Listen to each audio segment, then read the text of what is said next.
moi, pour faire rapide, la mort, je l'ai rencontrée tôt. La conscience de la mort, j'ai dû la rencontrer vers 4-5 ans. Et j'ai compris qu'il y avait une fin. Cette notion de fin, la finitude plus que la mort. La notion de finitude, elle est venue avec le fait de voir l'univers qui disparaît. Donc, avec la notion, suite à. J'étais allé à la géode avec mes parents, et à la géode, il y avait un truc sur l'univers, et la fin du truc, c'était notre étoile va exploser, donc tout va disparaître. Et ce moment-là, mon cerveau, il a fait. Mon mini-cerveau, il a fait. Et j'ai conscientisé, je me souviens encore la sensation que ça fait, que mon père, ma mère, mon frère et les gens qui étaient autour de moi n'ont plus existé. C'était la notion que j'ai captée, tu vois. J'ai fait, ah, ok. C'est-à-dire que ce que je vivais là, j'avais compris que la temporalité, ne durerait pas. Donc, l'impermanence, tu vois, tout a une finitude, quoi, tout a une fin, donc il y a une finitude. Bon. Donc de là, moi j'étais passionné aussi par les religions, etc. Jusqu'à un moment, à peu près au niveau de l'adolescence, où j'ai coupé complètement avec ça. C'est-à-dire que j'ai trouvé qu'il n'y avait pas de sens. J'avais trop de choses qui, pour moi, étaient incohérentes.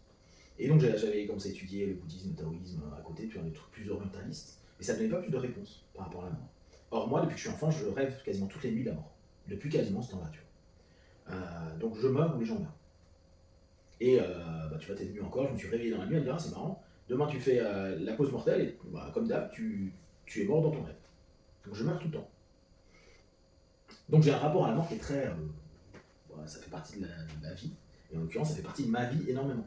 Tu vois, je disais pas mal de choses là, ces derniers temps justement sur la mort, et il y en a qui disent, mais la plupart du temps, les gens n'ont pas conscience de la mort et de leur propre mort, parfois celle des autres, parce qu'ils ne veulent pas avoir cette conscience de la mort. Et moi, depuis que je suis gamin, j'ai toujours conscience de ma mort et celle des autres. C'est quelque chose qui est cohérent. Par contre, moi, à l'inverse, et l'hypnose notamment, a encore plus confirmé ça, pour moi, après la mort, il n'y a rien. C'est juste, je suis vivant, je suis de la chimie, et c'est fini. Donc le rapport à la mort, c'est pas il y a quelque chose. Mon monde, c'est hyper simplifié. C'est-à-dire que des potentiels ou des hypothèses ou des options qu'il y avait de réincarnation, mort, mort, paradis, enfer, aujourd'hui, il n'y a rien. C'est-à-dire qu'il y a la fin, et le seul lien le plus juste que j'ai pu trouver qui peut ressembler à la mort, c'est l'avant-naissance. Je me souviendrai d'avant la naissance, mais il n'y a pas de souffrance, pas de maladie, pas de rien. Il n'y a pas d'histoire, il n'y a pas de blabla, il n'y a pas d'échange, il n'y a rien avant. Et je retourne dans l'état de l'avant-naissance, c'est-à-dire la non-existence. Et pour moi, c'est la même chose. Et j'ai beau méditer, j'adore méditer sur mon avant-naissance, tu vois. Pour me dire, est-ce que la non-conscience, est-ce que ma conscience a conscience de la non-conscience? Vu qu'avant, on n'avait pas de conscience. Et que avant d'être chimiquement, hop, petite gamète, petit spermatozoïde, on se fait des câlins, youpi, ça arrive, on était que dalle. Donc moi, souvent, je reviens sur ça. Et je me dis, mais il n'y a rien ne peut même m'y approcher, tu vois, c'est hyper particulier, parce qu'en fait, c'est la mort. Avant ta vie, t'es mort. Alors, c'est pas de la réincarnation, pour moi. C'est juste que l'avant-vie est juste la mort. Donc c'est à la fois super emmerdant parce que on se dit mais on sait pas ce que c'est, sauf qu'on sait tous parce qu'on a déjà vécu, vu qu'on était non-vivant avant, biologiquement parlant. Donc pour moi on vient au même état que non-vivant. Et vu que j'ai pas mémoire de quoi que ce soit, hormis, tu vois, j'ai pu faire des régressions de vie antérieure, j'ai pu faire des Bitcoin Life et tout, mais tout ça, plus j'en ai fait, plus j'en ai vu faire, plus j'ai écouté, et moins j'y ai cru. Moins j'ai cru le tunnel, j'ai vécu 500 fois, j'ai rencontré des gens, les groupes de vie, et tout.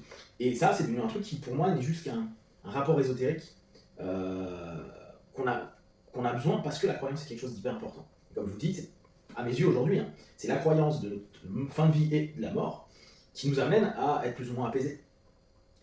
De là donc à se dire, moi la mort c'est juste la fin biologique, donc mon âme est juste biologique. Tu m'enlèves mon âme, tu m'enlèves une partie de mon cerveau, déjà je suis plus le même, j'ai plus la même personnalité, je suis plus un même je suis. C'est pour ça que je pose la question du je suis. Le je suis n'existe plus.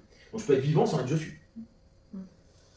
Donc ça veut dire que si mon esprit était là pour moi, même si mon corps était un peu désagrégé, mon je suis serait, mais je serais plus. Étant donné qu'une partie de moi qui a été coupée, je suis plus. C'était à l'époque où malheureusement on coupait des petites parties du cerveau pour.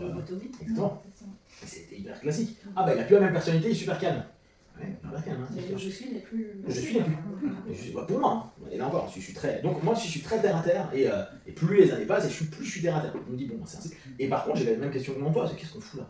Comment? C'est quoi? Et à ce moment-là, il y a un truc extraordinaire de se dire, c'est quoi la potentialité qu'on connaisse? Ça, c'est génial.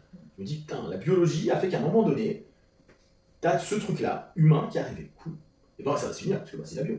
Mais ça, c'est plutôt cool. Donc pour moi, la notion de mort, ma mort est. Alors, souvent, je me dis, est-ce que j'ai peur? J'ai pas peur. Je pense qu'il y a encore une angoisse de cette fin. Mais le mot angoisse, c'est pas juste. Il y a vraiment un moment où quand je m'amuse, parce que quand je fais énormément de méditation sur la mort, où je me vois mourir, où je ressens la mort, je ressens le concept que je suis capable de créer du concept de mort, ce qui ne veut dire pas grand-chose. Et il y a un truc où je vois vraiment la notion égotique. du je suis qui en fait putain mais t'existes plus.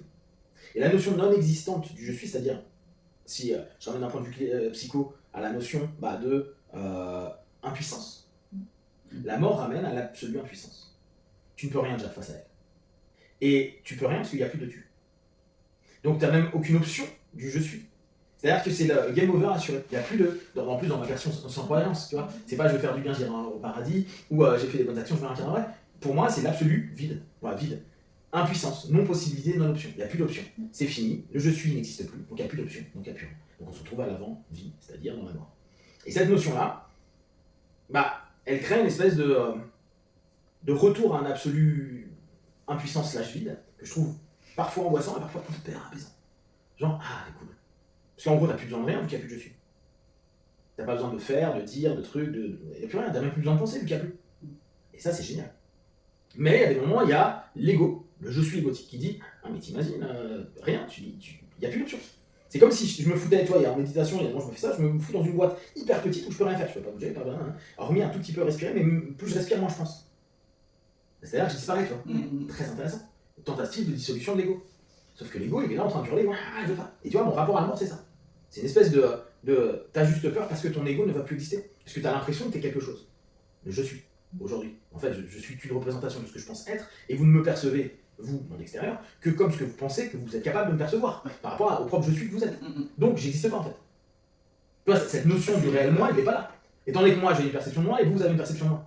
Mais je suis pas vrai. Exactement. Mais donc, je suis pas vraiment je suis. Mais l'ego a l'impression d'être. Et le pire, c'est qu'il se dit, par rapport à la mort, j'existerai encore. Mais non, j'existerai. Déjà que j'existe pas, mais alors, j'existe encore moins parce qu'il n'y a plus d'action, parce qu'il n'y a plus de je suis. Et l'histoire que j'ai pu avoir, de toute façon, elle n'est déjà plus. Vu que c'est que les mémoires que les gens vont avoir du je suis, qui n'était pas moi. Donc, t'es déjà mort. Enfin, tu vois, il y a tout un rapport à la mort qui, pour moi, est constant. C'est-à-dire que dans ma vie, dans ma journée, je dois penser 1000 fois à la mort. J'y pense tout le temps. C'est-à-dire, j'y pense quand je conduis en bécane, j'y pense quand je finis une tâche et je dis, c'est la fin de ma tâche, mais la fin, c'est une petite mort. La mort, c'est le présent. La mort est tout le temps là. Je finis un truc, c'est déjà la mort des secondes qui sont passées. C'est la mort de mon attention, c'est la mort de ma réflexion, c'est la mort de l'acte que j'ai fait. C'est la mort du temps que je ne pourrai jamais récupérer. Ça, c'est un truc absolu. L'impuissance absolue, tu le retrouves avec le temps. Je ne peux pas récupérer le temps qui est passé, jamais. Mais ça me ramène à la même chose. Cette notion de mort me ramène à la temporalité que je ne peux pas récupérer. Donc quand je finis quelque chose, je suis mort. En tout cas, l'ensemble des éléments que j'ai pu faire, ou que j'ai pu dire, ou que j'ai pu éveiller, est déjà mort. Ce que je viens de vous dire il y a 10 secondes est mort. Il y a juste une mémoire de ce que vous avez traduit, de ce que je viens de dire comme moi, il y a quelque chose que j'ai pu avoir à ce moment-là, et pour moi c'est ça la mort. Donc la mort elle est tout le temps présente. Donc elle est tout le temps présente. Mais en même temps, le grand passage de la mort égotique, parce que c'est ça en fait pour moi le plus complexe, la mort de l'ego, du je suis à un moment donné, est complexe à un moment donné à se dire ok, c'est.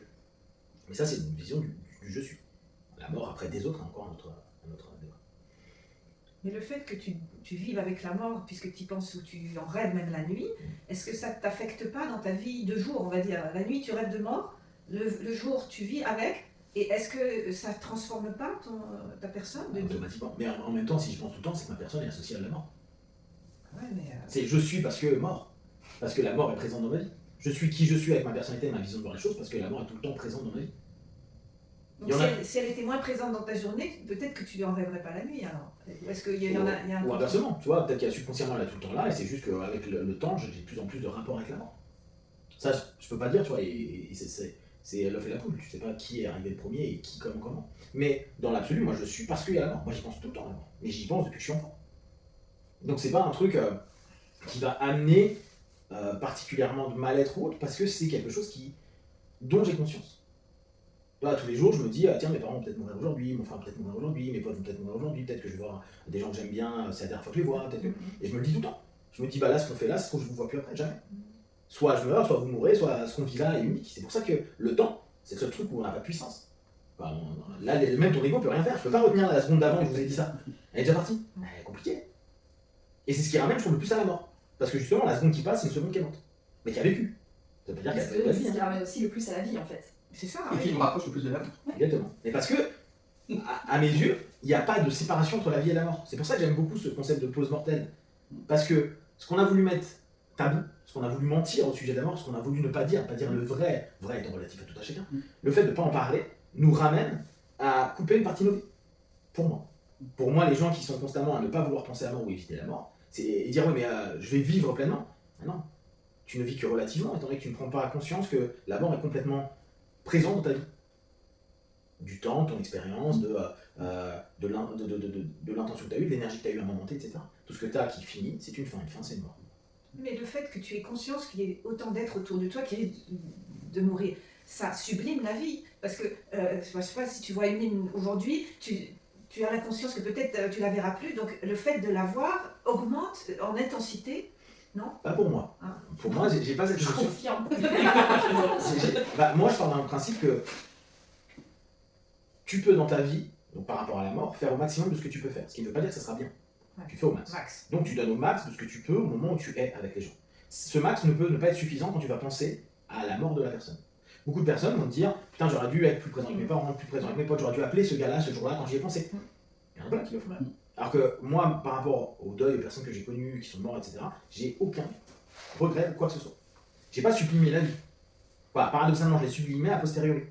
C'est-à-dire que vu que la mort, je sais qu'elle est toujours présente, je me dis, je fais au mieux avec ce que je peux donner à un moment donné.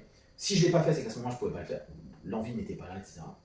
Par contre, quand la personne est morte, je peux dire que pendant qu'on était en vie, ensemble, j'ai pu donner au max que je pouvais. Ce qui ne veut pas dire que ça a été bien. Mais c'était au max de ce que je pouvais. Ce qui fait que j'ai pas de regret. Par rapport à la notion. Donc la mort, en fait, sublime la vie. Mais il sublime pas la vie dans l'instant de la vie, mais a posteriori quand la mort est présente. Mais parce que tu en as conscience à chaque moment de vie. Exactement. C'est pour ça que moi, la mort, je trouve que c'est quelque chose de beau, parce que ça fait partie de la vie. Et ce qui me pose toujours problème, c'est cette opposition entre